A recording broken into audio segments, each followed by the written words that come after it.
sobrang ginaw po. Ayan. Tingnan nyo sa kapo, laki ng tiyan. Kap, ilang months na yan tiyan mo, Kap?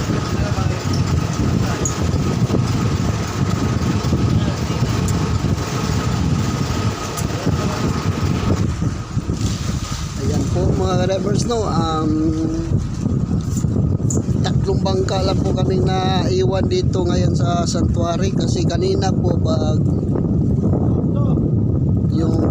yung tumira yung malakas na unos, no. Yan po, tatlo lang po kaming naiwan dito, tatlo ka bangka po kasi yung tumira yung malakas na unos kanina, ang iba po umuwi. Hindi na lang sila dito nagpatuloy sa pag-diving kasi grabe pong alon kanina, no. Sobrang hirap po. Ito po ang pinakamahirap to hanap buhay mga divers kasi pag nandito ka palagi sa araw-araw sa dagat, pag nakasalubong mo yung malakas na unos, uwan, sobrang ginaw talaga mga divers. Parang hindi mo magayanan yung ginaw, no? Kaya kami po mga divers na ganitong hanap buhay, binigyan po kami ng mga diving coat pang depensa po sa ginaw, no? Diving coat at saka wetsuit kasi pag sobrang ginaw, talagang lahat ng katawan mo ay parang nilindol. Yan, tingnan nyo, wala nang unos kaya si Kap at saka si Tatsu po nakahubad na.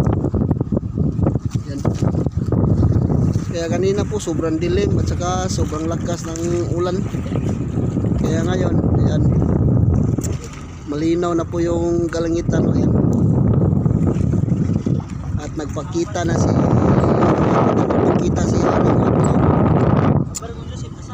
ito yung trabaho na mahirap mga drivers, no? Kapag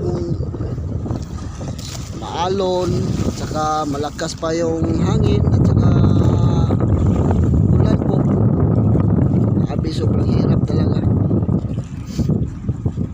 Tiis-tiis lang po tayo mga drivers, no? Kasi pag hindi po tayo lumaban sa trabaho natin, wala naman tayong hanap buhay. Ayan, ayan, kita na po yung